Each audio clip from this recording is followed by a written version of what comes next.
Okay, it's good, Ralph. Thank you, Brian. Okay.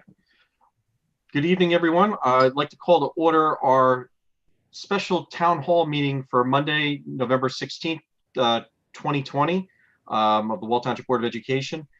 Please stand for a flag salute.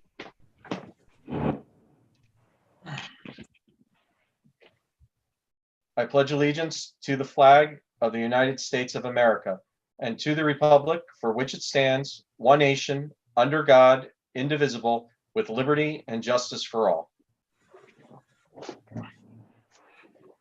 All right.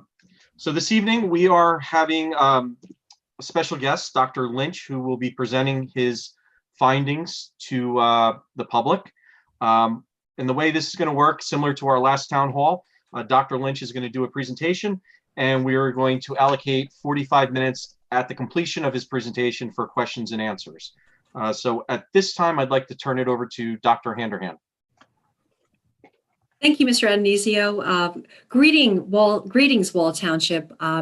I do hope that we have many spectators out there, and if not live, I certainly hope that we're seeing you through delay on the YouTube channel. I am thrilled to introduce to you Dr. Richard Lynch. Dr. Richard Lynch is an industrial hygienist that has been working with the Wall Township School District on two of our projects right now. But the topic of this evening's program is the South Gymnasium at Wall Township High School.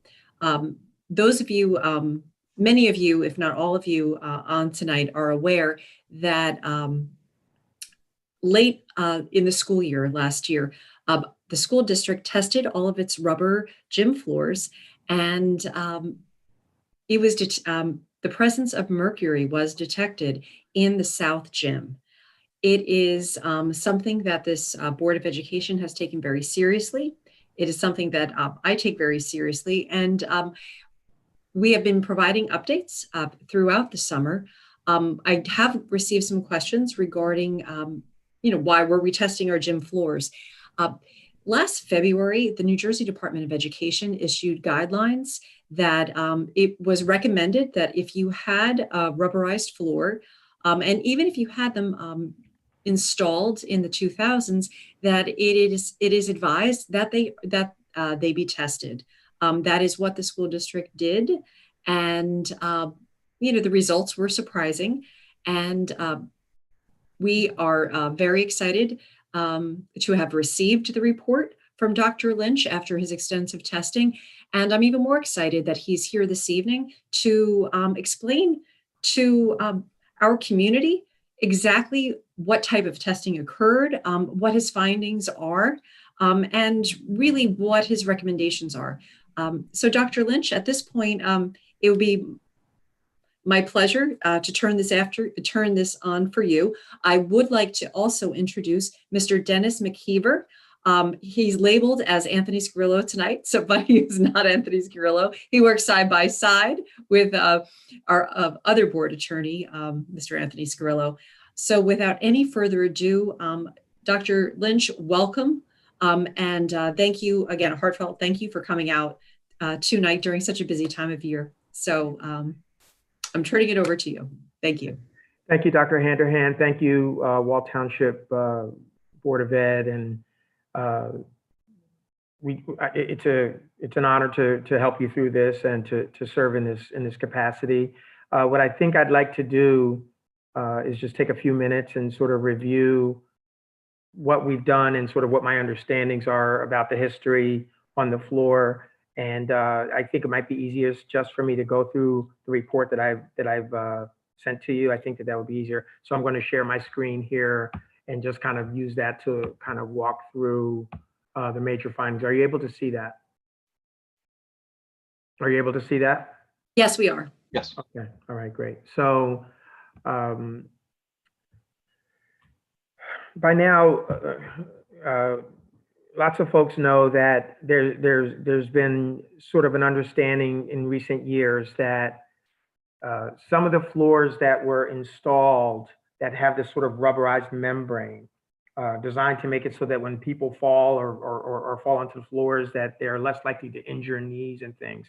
Were made with a phenylmercuric acetate catalyst in them to help give them that spongy, rubbery sort of feeling. And over time, in some of these floors, the reasons are not, I would say, are not quite well known. Sometimes that catalyst may begin to break down and actually release elemental mercury vapor into the gym. And we've done some work on this area. We did some of the seminal work in New Jersey back in 2017, around the same time that WEC was doing some of their research on this as well, and have helped to manage a number of gyms throughout the state in either monitoring, management, or removal. And so what I'm going to do now is sort of share with you what I understand about your particular floor there. The background on this is that these floors began to be installed in the 60s, and at the time that I wrote the article for the school board's journal back in 2017, it was sort of thought that the period of installation for these floors might have been between the late 1960s and maybe 2000 or so. Since that time, a lot of us who have been working on this issue are seeing floors that were installed even beyond 2000 that may have some of the same construction. In terms of risk assessment, the Environmental Protection Agency, the United States Environmental Protection Agency, has a reference criteria for mercury of 0.3 micrograms per cubic meter averaged over a 70-year lifetime as the level at which they believe that people in the general public, including people who are very sensitive, pregnant women, et cetera, can be exposed without adverse health effects to mercury vapor. And based on that reference criteria, a number of agencies have said, well, if that's the lifetime exposure, and if we were to divide that into weeks, how much should we be limiting mercury exposure to? And there are a number of guidelines out there, and it's terribly confusing. And a number of agencies that have sort of issued some guidelines. But some of the important ones that we think are worth mentioning include the Agency for Toxic Substances and Disease Registry. They for years thought that when you had a mercury spill in a classroom, how, from a science lab or, in a nurse's office or something like that, you should really get it down below 10 micrograms per cubic meter. The Minnesota Department of Health recommended for these particular floors that the levels not exceed about 0.75 micrograms per cubic meter for people using the gym, students using the gym up to 16 hours a week, and for teachers. The New Jersey Department of Health has a guideline for children that is based on 0.8 micrograms per cubic meter as the level at which you should be taking steps to make sure that you manage it below that. And the guidelines sort of provide a series of steps for ventilation, reducing time in the gym, et cetera, if you're not able to manage that. And we'll talk a little bit about that later in my presentation today. That being said, before we got involved, you had some work done there at the gym by Partner Engineering, an engineering firm that the district has been working with and who did some assessments there. And what I did was I looked at their reports and tried to sort of condense and understand sort of what they did. And that was before we went out and did any of our own monitoring. They were out in May and June of 2020. They did initially some bulk samples of the floor. They did some air samples in the gym.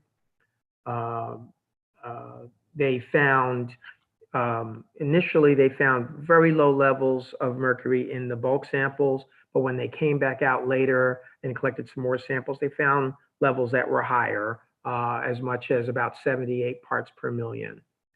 Really wide variety of levels in the rubber and the floor. They later came back and took some samples of the concrete slab onto which this rubber was adhered and found levels of mercury in the concrete. Not unexpected given the way that these floors are poured, and you would expect it to absorb into the top of the concrete. And they confirmed that, and that makes sense to us given our experience and what we know about these floors. They did some air samples in their initial air samples. They didn't detect any mercury at a detection limit of about 0.7 micrograms cubic meter. And then they came back out in July when it was really hot. They turned off the overhead air handling system. It was about 80 to 90 degrees in the gym, and they collected air samples. They got low levels of airborne mercury in those air samples. And I think that they came out to less than 0.24 micrograms per cubic meter or so. They did some air monitoring with a Lumex and found levels of about 0.03 micrograms per cubic meter there. So that's kind of what they did. All of their findings were lower than the New Jersey Department of Health's guideline of 0.8 micrograms per cubic meter for the floor.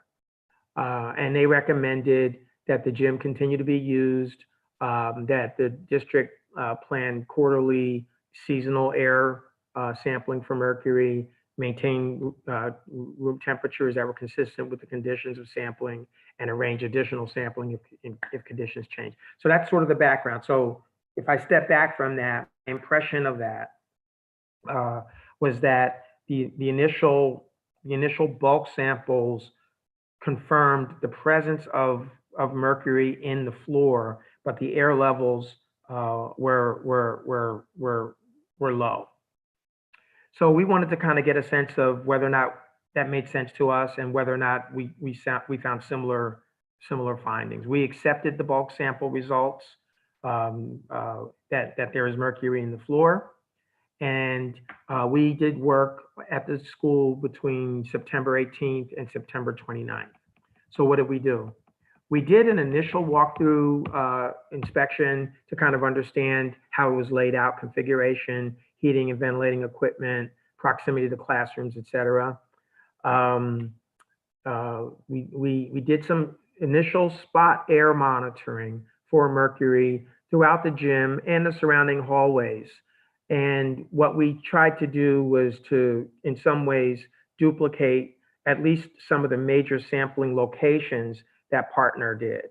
We did some additional locations as well, but we wanted to kind of at least get the major things that partner did, so we could see how our data would compare to theirs. This work was done during what would be the normal occupancy mode for the gym. And this work was done in September. And then we decided to do continuous air monitoring from the center of the gym. And we did that over an approximate 5-day period between September 18th and 22nd. To kind of get a baseline understanding of what the airborne mercury levels were within the gym. So this is a sort of a more protracted period of time than sort of the 1-day sampling and spot monitoring that was done by partner. But we thought that this would sort of complement the work that they did to try to get to provide some additional information about stability of the data, if you would. And then after we got a feeling for what that data was, we said, well, and let's put this gym through a stress test. Let's actually turn off the ceiling mounted air handling units. And let's see how the mercury levels change once you take ventilation out of the equation. and let's watch that over a period of time. And so we did that experiment between September 24th and 29th with the air handling system deactivated between September 25th and 28th, and then reactivated. And the goal would be to see how the levels changed. And then when we turned the air handler back on, how quickly levels might return to baseline conditions. And while we were doing that, we were also monitoring for temperature and humidity. So what do we find?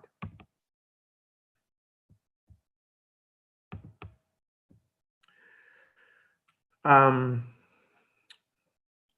gym has been out of service. There were not kids using the gym. There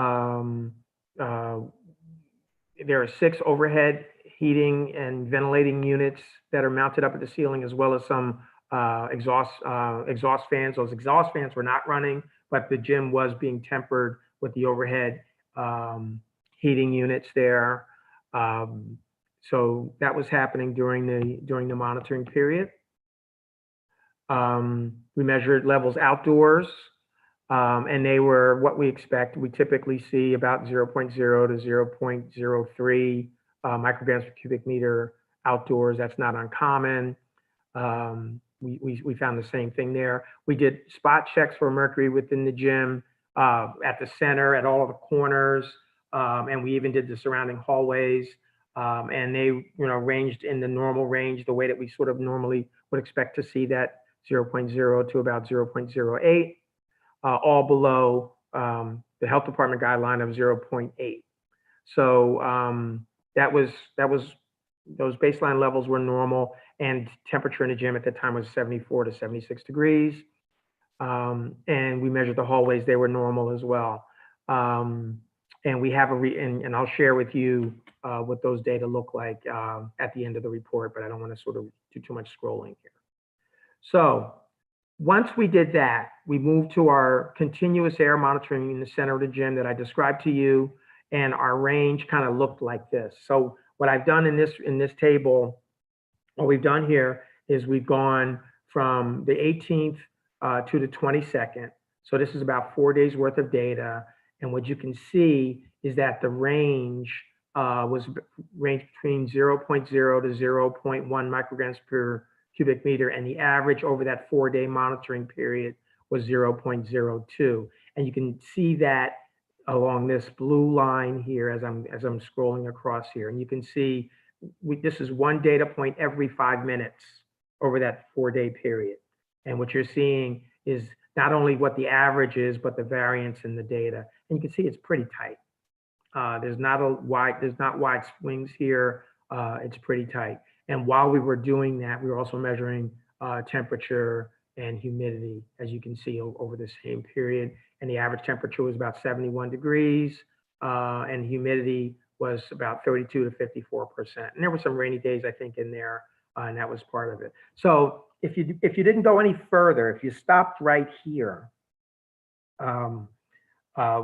what this looks like in my experience is that there was a pretty, at least at this time of year, there's a pretty steady state of mercury levels that were low, that were very low with the air handling system running. So it doesn't look like there are wide swings. It doesn't look like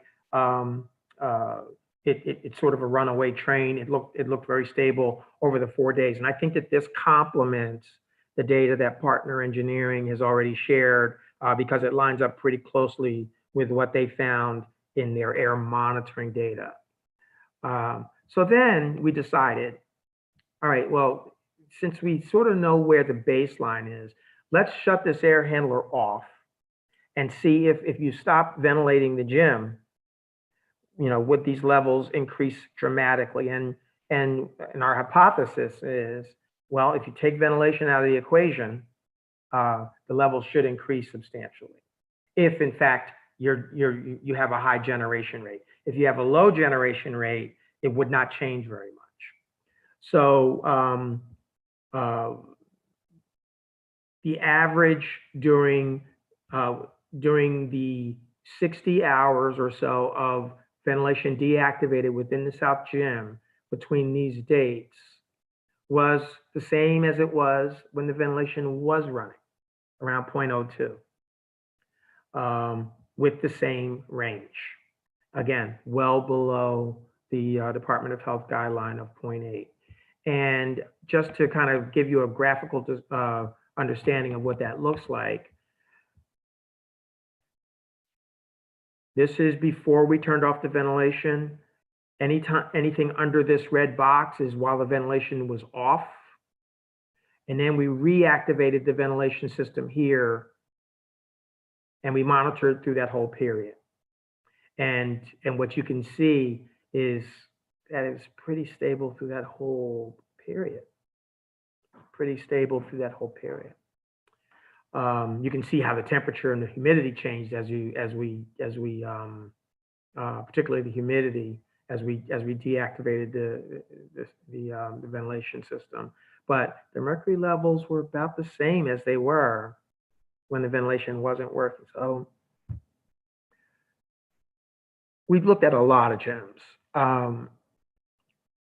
It's pretty common that if you have a significant generation rate, that when you turn off that ventilation, you get a market shift. It typically increases. This makes me feel that it's likely that the generation rate is not zero, but it's not high. That's what this feels like, based on our experience. And so we kind of, from that, what do we think it all means? So it looks like the monitoring data that we found comports pretty well to what the partner engineering data showed when they came out and they did their air sampling and their air monitoring. And just to give you a sense of that, here's a table that we put together from our initial monitoring, just the spot measurements. Here's partner engineering's data from August. They got, I converted their numbers from nanograms per cubic meter to micrograms so that they'd be comparable. And what you can see is that if I were to average their values, they got around 0.03 micrograms per cubic meter at these various locations. The gym at the south end, the center of the gym, the auxiliary gym, the locker room hallway. We measured the same locations, and we got numbers that really were not substantially different than theirs. It's all within the same, it's all within the ballpark. And frankly, it's all pretty typical and similar to what you often find, outdoors. What we don't see were big swings. So first thing I want to sort of submit to you is that I don't see a real discrepancy between what we found and what partner engineering found. I think that's important that I communicate that.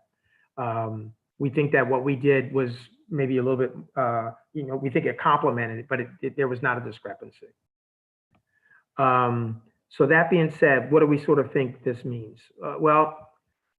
I think that there is rubber in this floor. Now why this late of an installation still has, low levels of mercury in the floor, I'm not sure. What strikes me is that the bulk samples that were collected by partner from the different locations varied as greatly as they did. In some cases, they found almost nothing or non-detect, and then in other cases, they got up to about 73 parts per million, and that was on two different sampling days. I can't explain that. I can't explain that, but it certainly doesn't suggest a great deal of homogeneity. I don't know what that means about what happened during installation, and I don't have a way of guessing at it. But it varied. The air monitoring and the air sampling all reveal that the airborne levels that are being released from the gym are low.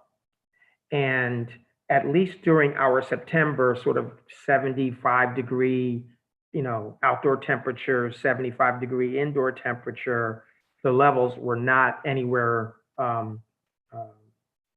approaching the Department of Health guidelines that they've established for preschool age children for protecting the most vulnerable of children that may be using the gym. And they're far below the PEOSHA permissible exposure limit for mercury for adults, for workers, which is 100 micrograms per cubic meter, averaged over an 8-hour day. So there's just no comparison. So the levels that we're measuring are lower than the levels that the Environmental Protection Agency says people can be exposed to over the 70-year lifetime. They're lower than the Department of Health recommends for these floors and management of these floors for children, and they are far below the permissible exposure limit that PEOSHA has for teachers. So based on that, the data does not suggest an imminent health risk for students or staff at these levels. If you were to use what we found here and compare it to the Department of Health guidelines, the health department would say that the gym is safe for use. We do think that the monitoring should continue. I think it's very important that periodic monitoring and management continue. I want to monitor this gym when we move into December, when we move into the heating season, when we're actually trying to warm the gym up to make sure that it's warm. That's important to do. I'd like to see what that data looks like when we do that. I will probably want to do more than just a spot check. I'll want to sort of do a longitudinal test similar to the one that we've done.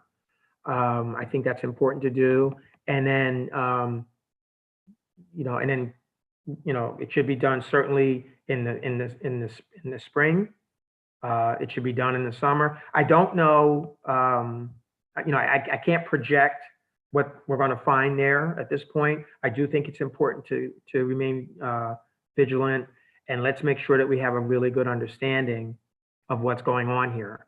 But from all of the data that I've reviewed, including partners' work that began in May, and then June and July, when we got into the summer, it appears that there's not an imminent hazard at this point. How this might change, I'm not ready to project at this point. So is this a good point for me to stop and sort of and give it back to you, Dr. Handerhan? Thank you so much, Dr. Lynch, for bringing your report to life, because I think, some of these reports are incredibly detailed, and I appreciate the narration very much. The testing, again, you discussed that prior to securing your services, we use partner engineering. Your findings were consistent, and after the extensive, really, arguably longitudinal, given the type of testing it is, the results came back favorable for that moment in time, and it's clear that your recommendation to me is to continue ongoing seasonal testing, and we've discussed, as your report discusses, the upcoming December testing, and moving forward with the monitoring is key, clearly, with something like this. Mr. Anisio, did you want to open up public comment? Yes. Or public question? Actually, in this case, it's a questions. I just wanted to ask anybody. I just wanted to ask any of our panelists here this evening if anybody had any questions for Dr. Lynch. Go ahead, Adam. Good evening, everybody. Good evening, Dr. Lynch. Thanks for stopping by tonight and helping us out with this. It's been very educational, and I appreciate that. I did have a couple of questions. Sure. And I guess I'm going to lean on your experience with seeing these floors and the different situations you've seen around the state. My first question is, Is it safe to assume as time goes on and the floor ages that it will release similar or greater amounts of mercury? Or is it more, I guess with the newer floors, more consistent in the release? I wish I had an answer to that question. I don't have an answer to that question. I don't know enough to be able to project this, especially given the newer vintage. I mean, I've read things, and I, you know, in working with these floors, I have some gut feelings, but anything I would say to you now should be taken as a little anecdotal, because I don't think we understand what's going on here. One of the possibilities that I want, well, and I think there's three things that are running through my mind, and you know, WEC may have some other ideas about this too, because they've been working very hard on this as well. One possibility is age and time, and maybe, you know, as these floors interact with the concrete, that there's some sort of, you know, concrete is very porous, and is it possible that there's a reaction that makes this stuff break down just from the contact with the concrete? That's one possibility. I've heard anecdotal stories from people who, you know, may have been around back in the 60s or 70s when some of these floors were being installed, and people saying, well, it kind of depends on what time of year the floor was installed, and if it was installed in really humid weather, is it possible that that they had to add add mercury to the floor to get the reaction to occur? Like, I've heard anecdotal stories like that. I don't know if that's true or not. I've heard stories about, well, it depends on whether or not the concrete was fully cured at the time that the floor was poured on top of it.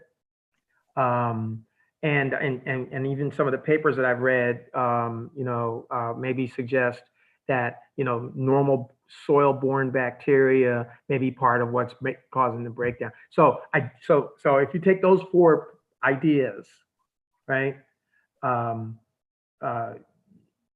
you know, and the notion that every formulation on these floors, once this system went off of patent, and other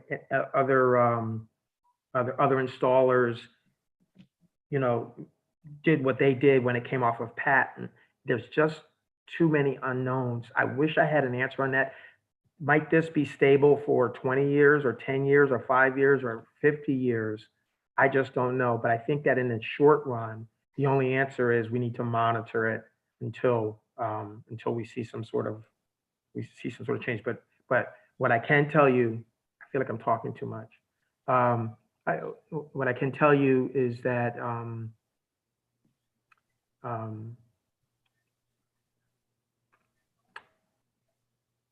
no, I think what I want to say here is that these risks are measurable. You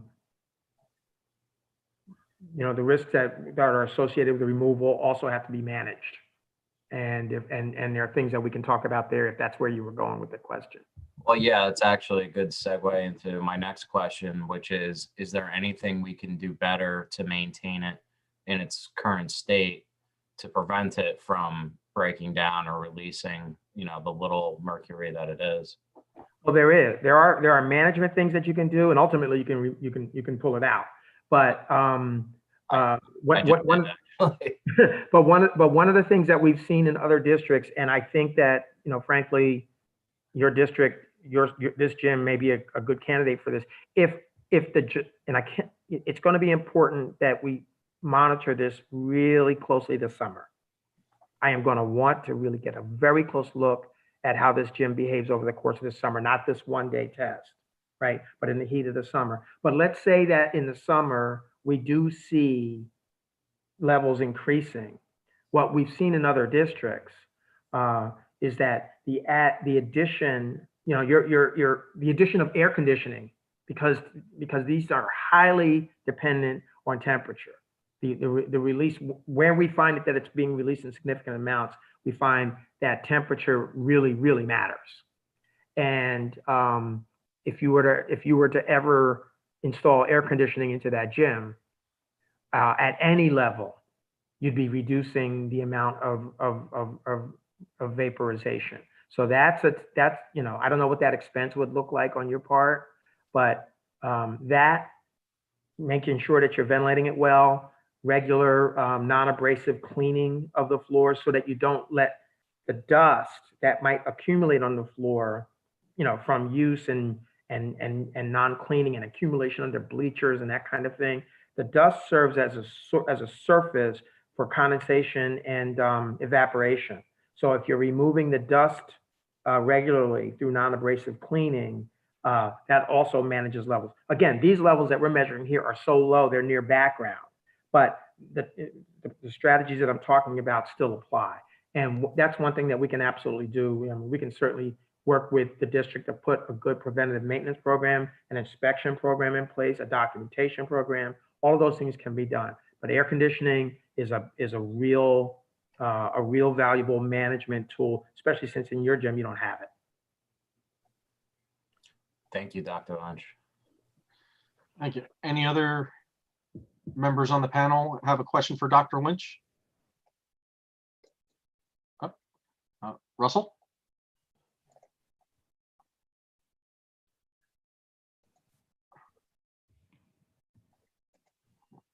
Good evening. Can you hear me? Yep, we got you.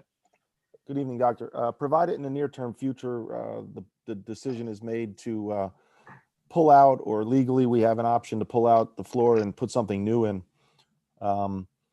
Is there anything big picture that you've seen that absolutely has to be done to not, I doubt we'd want to put something that's rubberized and contains mercury going forward, but we didn't think we did that 2011 from what I can imagine.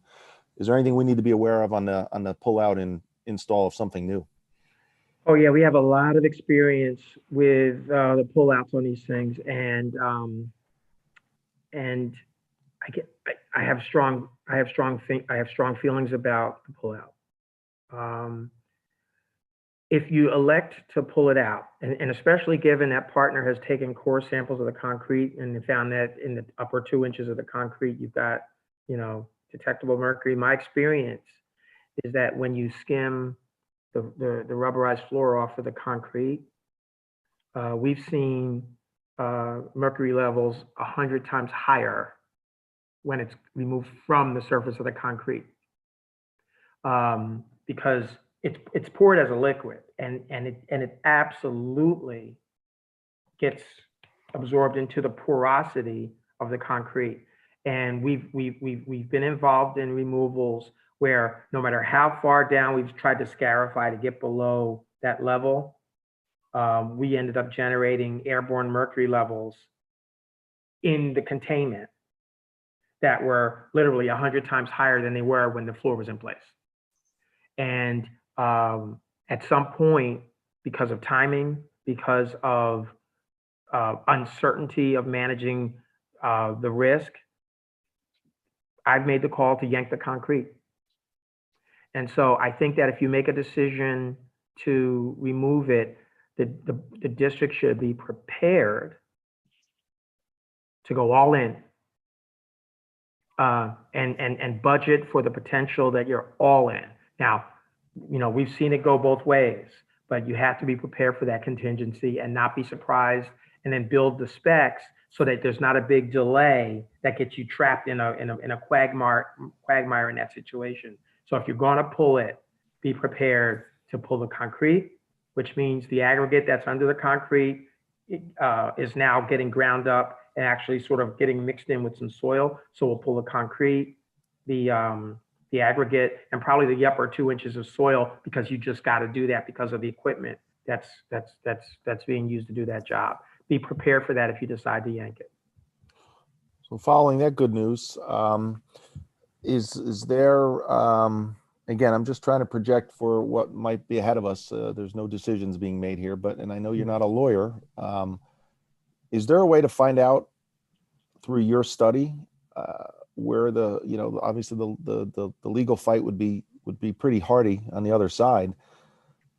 Are you able to prove that the mercury came from from the gym floor and not from the ground up. So in terms of pulling out the concrete, whose expense that might end up being?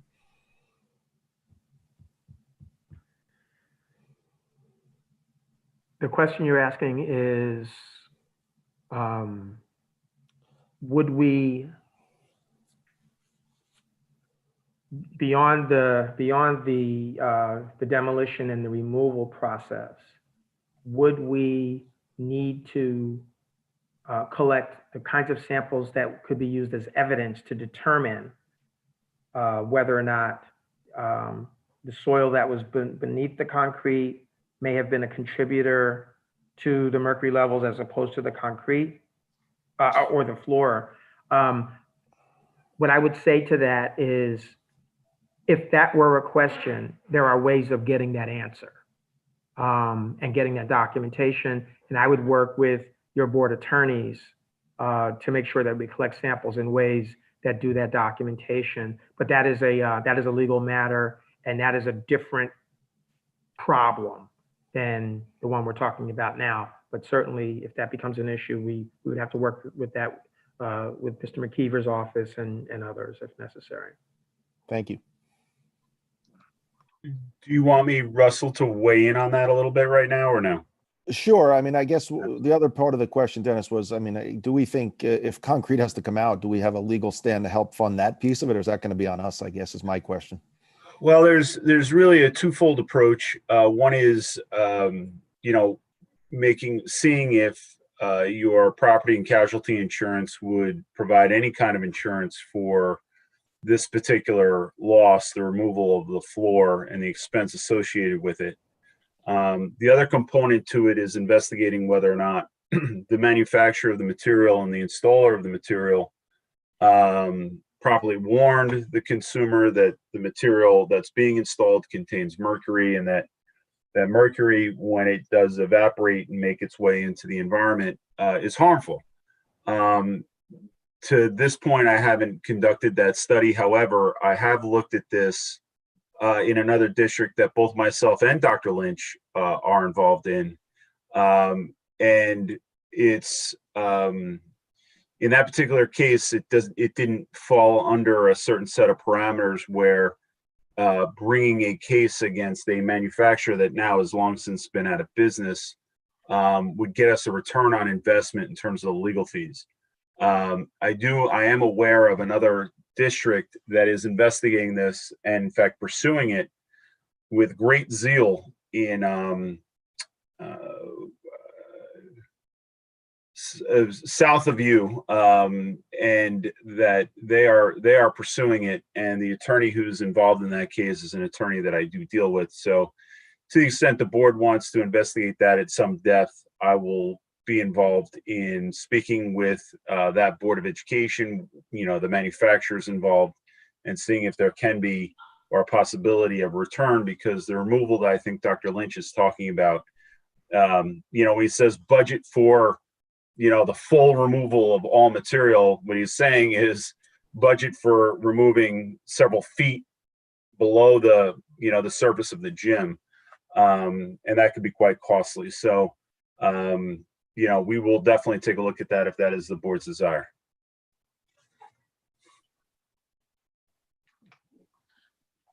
And then replacing the concrete. Yeah, and then the full replacement of the of the gym floor. Again, in a place that both Dr. Lynch and I are working in, they've begun the budget process for the removal, but that's going to take some time. So, Thank you for that. All right, I am going to go to the public.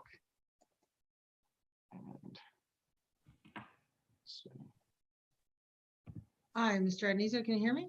Yes, Mrs. Opegard, how are you? Good Hi, evening. how are you? Christine Opegard, WTEA's Health and Safety Chairperson, as you all know. Well, maybe Dr. Lynch doesn't, but everybody else does. First of all, I really want to, on behalf of the WTA, extend our appreciation for the continued cooperation, transparency, your acknowledgement tonight of the work by NJ WEC and the WTA on this issue. Contrary to what we may have heard at board meetings, this has been an ongoing conversation from the beginning from the very beginning with the union, and we do appreciate that transparency because that has not always been the case. So kudos to all of you. Before I begin with just a few things I wanted to say, we sent an email yesterday, Dr. Handerhan, just asking for some clarification on Dr. Lynch's report. And Dr. Lynch, I don't know if you were given that, if it was forwarded to you, but it specifically is about the referral to Appendix A, and actually what we believe and what David Newman from NJWEC believes is that it should have been referring to Appendix E. I hope that makes sense to you because I remember the conversation. One of them is about actual laboratory results, and that's actually in E because A didn't have that something. So it's just a complication and something we just would like just kind of tied up is all our question to you in that email yesterday. And if you didn't get it, maybe Dr. Handerhan can just forward that right on to you. So also I want to extend that David Newman from NJWEC has offered to have a conversation with Dr. Lynch, with the Board of Education to clarify any things. And you can even talk about this Appendix A, Appendix E situation, because I'm sure he would say it much more eloquently than I am right now. The WTA, I want to go on record saying we're very confident in the results that we've gotten. We really would have liked it held to a higher standard than the New Jersey standard, because we understand from our conversations with NJWEC that there are other standards throughout the country that are a little more stringent, and we're always looking for the most stringent standard. However, overall, we're confident with these results.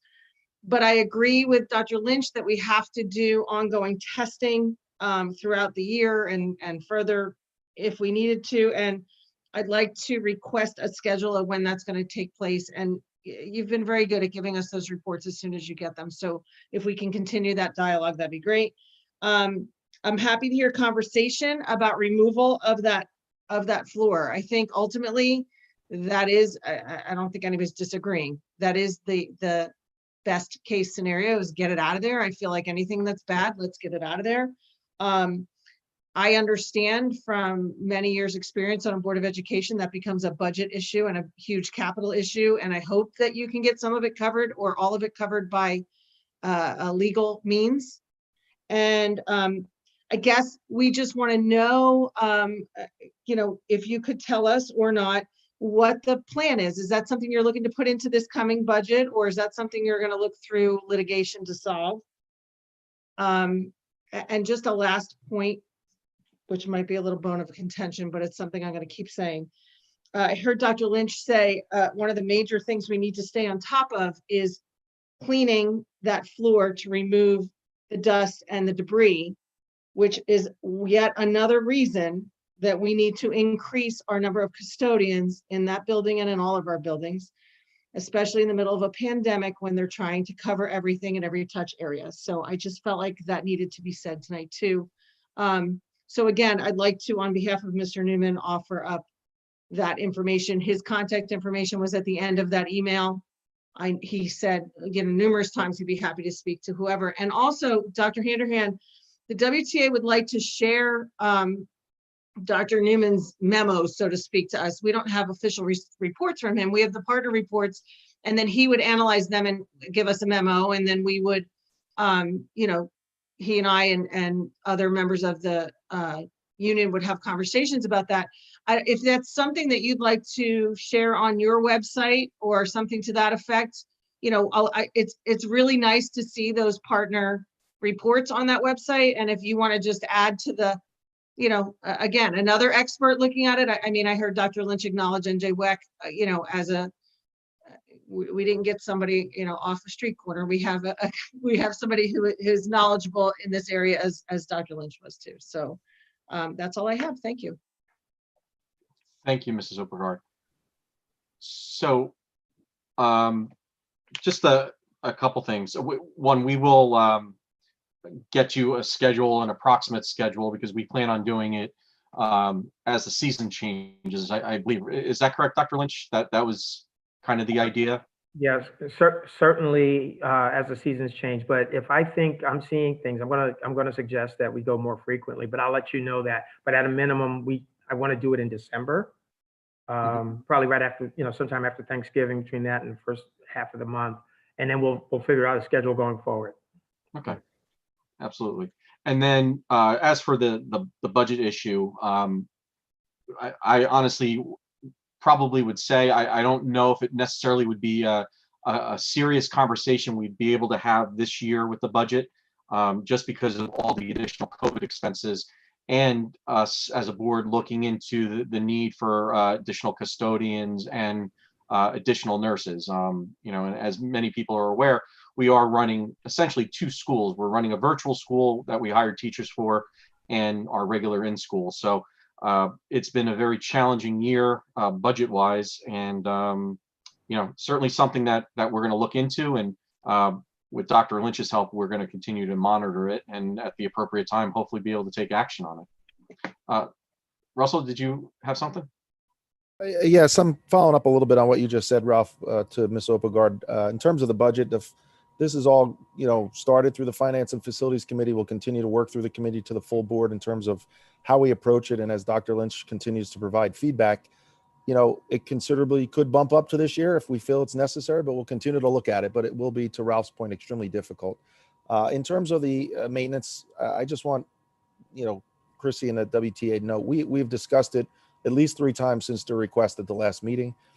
We are getting feedback from Mr. Moretta and details about the numbers and the math, and we will be looking into that more in earnest in the next 2 weeks and making a decision. So that thought is not being lost. I appreciate them bringing it up at every turn, but we've heard them and we're acting on it as fast as possible within the board, requirements and legal needs that we have to meet. So thank you. Thank you. Okay.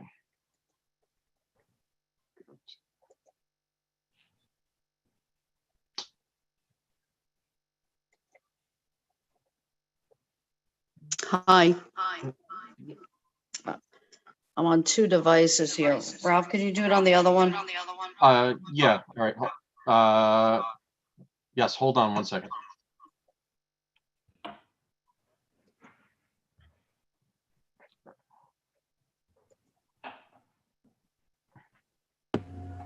Betsy? Can you hear me on this? Wait.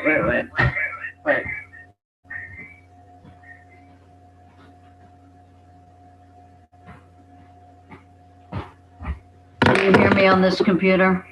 Yes. Yeah, you're loud and clear. Okay. Let me just turn off the other one. Hang on.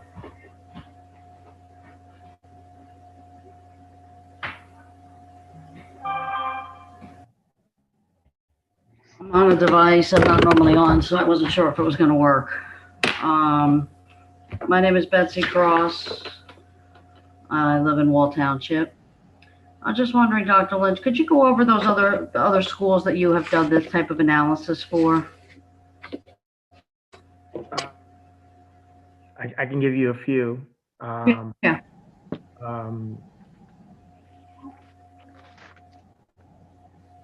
I'm thinking about whether or not Dennis, is it appropriate for me to list names of other districts? I don't know. I'm thinking about a confidentiality issue. Dennis, is there an issue there? You certainly don't have a confidentiality issue in the one place that you and I are working in. I couldn't tell you about your other places that you work in, Dr. Lynch, but you and I attended a town hall that was very much a public meeting in North Plainfield. So I'll help and answer that question for Ms. Cross and say that you've worked in North Plainfield on this exact issue. Yeah, and Okay. I also worked in Burlington Township. And the article that I authored back in 2017, that work was based on the work that we did in Burlington Township, and we've worked in numerous other districts. So. Okay. Thank you.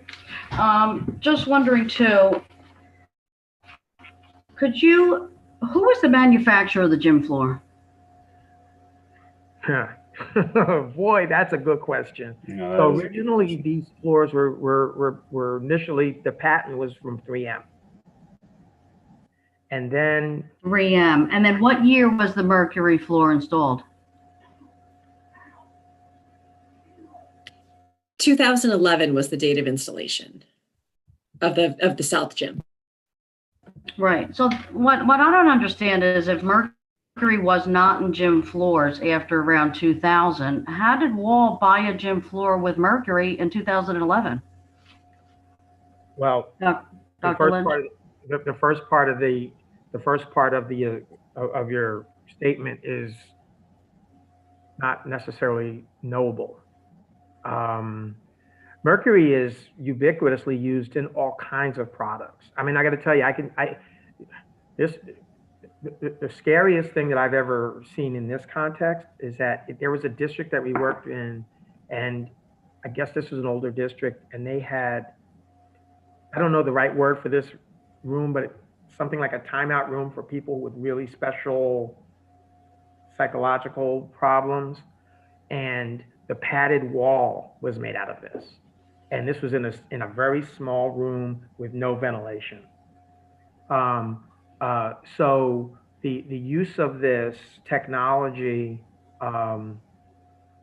it's ubiquitous, and mercury is used in all kinds of products. So Yeah, but I didn't think that it's possible to buy a gym floor in 2011 with it. Like, we would have a certification because it was so well known back then that the floor did not have mercury. Now, the contractor was called Rampart Construction. Have you spoken to them directly? no. No? I mean, I would think, Mr. McEver, that would be on the list. I mean, we need to speak to Rampart Construction. We need to check with the architect who we paid tens of thousands of dollars to. FVF, the same one that we bought the trailers from. We're paying a lot of people a lot of money for professional advice, and then we find ourselves in these situations over and over and over again. So we need to go back to the beginning and figure out why we bought a floor in 2011 that had mercury in it. It doesn't make any sense. I have an insurance background. This makes no sense to me. And we got to get to the answers, the right answers. And your report, I'm sorry, I'm glad that, we have this, but we should have, how much is it going to cost to rip out this floor? We may need to go back and sue the architect, sue the manufacturer. We need to find out if they're in business. Who is the property and casualty carrier right now? Mr. Adonisio? Mr. Smythe, do you have that answer? Oh, yeah, why isn't Mr. Smythe on the call? Can he just be on the call here? He probably knows these answers.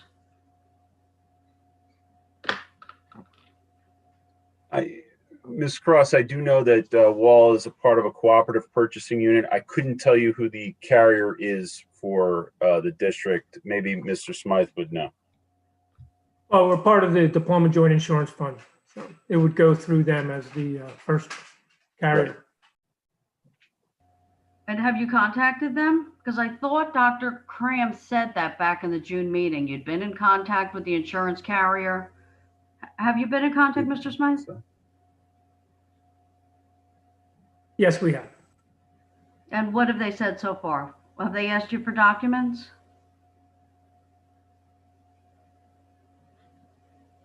The coverage is still under review. And it's under review by who? Do we have a name? Is it with the broker? Who's the broker for this? The broker for our property and casualty is Brown & Brown Metro. Okay. And we've had some issues with Brown & Brown in the past on health insurance and other items. We got to get out of the same trap of the same people with everything and endangering children. So none of this makes sense. I've been asking questions since June. There was a secret meeting on June 4th. Mr. Adonisio, do you know why Mr. Gartz is on the line, but he's not, his face isn't on the camera here. Why do you not still have your minutes? Ms. Cross, do you have questions November? for Dr. Lynch? Because this is not about all these other off-topic Sure subjects. it is. You had It's a not. secret Mr. meeting on the Adonisio, Mercury end on this June call 4th. immediately. Ms. This Cross, is absolutely about it. You Ms. had Cross, a there were no secret meeting. there were no secret meetings. So, I mean, the purpose of this town hall is to ask Dr. Lynch questions in regards to his report. Right. And do there you was have a anything- secret meeting on June Okay. 4th that you still Ms. don't have Cross. minutes for. Do you have any questions for Dr. Lynch about his report? I do. Have you looked at any of the documents, Mr. Lynch, of when we purchased the floor and how much we paid for it? And, do you know the company? Were any of the reports you've done before the same manufacturer? Things like that. The work that I've done to this point, the work I've done has been to try to get an assessment of what the air looks like and to verify, the condition of the floor. That is not an assignment that has been offered, that I've been asked to be involved with as of yet. And I think that, I'm comfortable speaking to the issues of that we've spoken to, but the things that you're referring to here are beyond my scope, at least up to this point. Okay, I have another question. Okay, in 2017, the NJE wrote that report. All these other schools were looking into the mercury. I don't understand why Wall was waiting until 2019 and we were actually looking at it. I've asked this question before. When did Mr. Smythe know there was mercury in the gym floors? And when did the board know? Because I Oprah'd the reports that we hired professionals to come in, and it doesn't look like they were even in the high school for the past few years. So is this something that the school missed? Because Dr. Lynch, I want you to look at those reports. How did this not get caught until 2019 when a lot of those other school districts were looking at it in 2017? So, Mr. Adediza, you were on the board at the time. So, Mr. Smythe, can you answer that question? I've asked this, I think, 5 times now. Ms. Cross, When these did you know? These are questions for Dr. Lynch. No, I mean, Yes. Dr. Lynch needs to know, when did Mr. Smythe know the floor had mercury in it? Ms. Cross, Dr. Lynch prepared a report for us based on the information he Okay, needed to know. okay. Mr. Lynch, did you ask Mr. Smythe when he knew the floor had mercury in it? I feel like I'm being pulled into issues that are not appropriate for me to be speaking on.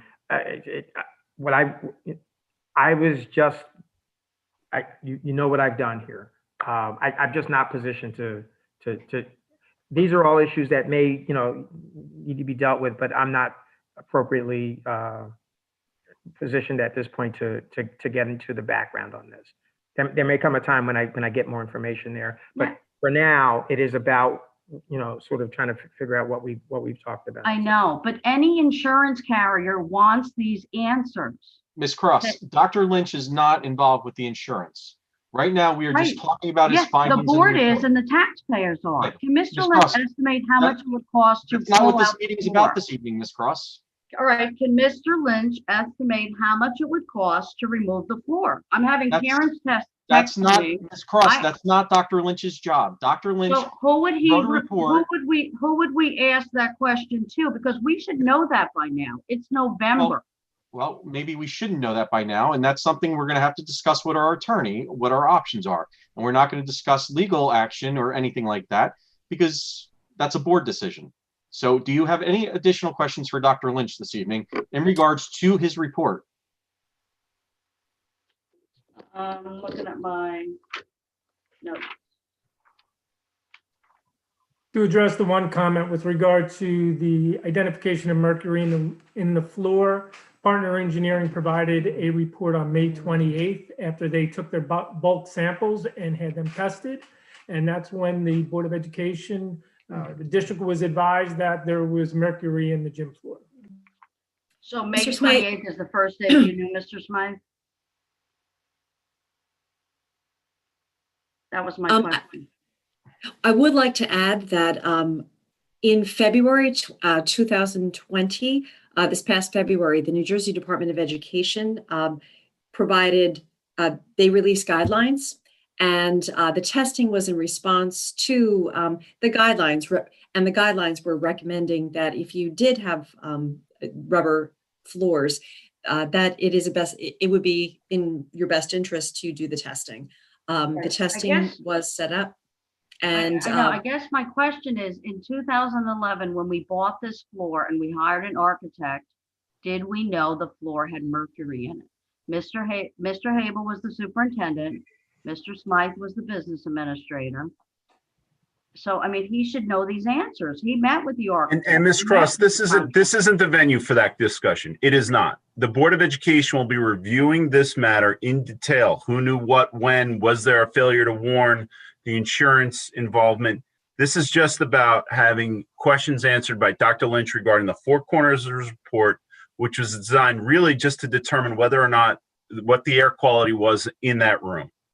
The rest of your questions are important questions, no doubt, but that would involve attorney-client discussions regarding who knew what, when, and for what purpose. So, Ms. Cross, either you're going to ask a question about Dr. Lynch's report, or I'll suggest that Mr. Adonisio to end this call, because we got to move on to other people who might have questions regarding the report. Right. I just think that 5 months later, we should have had these questions already answered, sent out to us in an email. It's very suspicious that we bought a gym floor. All right, Ms. hired an Cross, You have a architect. question? This has What nothing you to do think with- doesn't matter right now. This is Ms. a Cross. report. Yes, And you we're think talking Mr. about the Lawrence, report. and I'm everything still waiting you for your think- June 4th secret meeting minutes Okay, on the Ms. Secret Cross. first. meeting, hey, Mrs. Cross, the secret meeting was reported on publicly by Dr. Cram on June 9th. So 5 days later, after the secret meeting, we shared everything we discussed. No, So you It's didn't. a fine secret, young lady. No, you didn't. All right, Ms. Cross. Look, you don't even show Ms. your Cross. face on the camera. Because Cross. until the community and Zoom can guarantee that the public who's out of their mind can't see into my house, I'm not putting my face on the camera. Right. Ms. Cross, do you have any additional questions for Dr. Lynch? If I Question do, for I'll send Dr. them to him in writing. I can't think of any more right now. I'm on a different computer. But all those answers for the insurance, how we bought it, Okay. Rampart, Ms. how Cross, much we thank you. paid the Thank architect. you. Okay. Is there anybody else that has questions for Dr. Lynch this evening? Okay. Seeing none, we will close the public portion of this. Dr. Lynch, thank you very much for your report. Certainly the district appreciates it, and we look forward to working, continue working with you as we monitor what's going on and some other projects as well. Dr. Henderson, did you have anything else?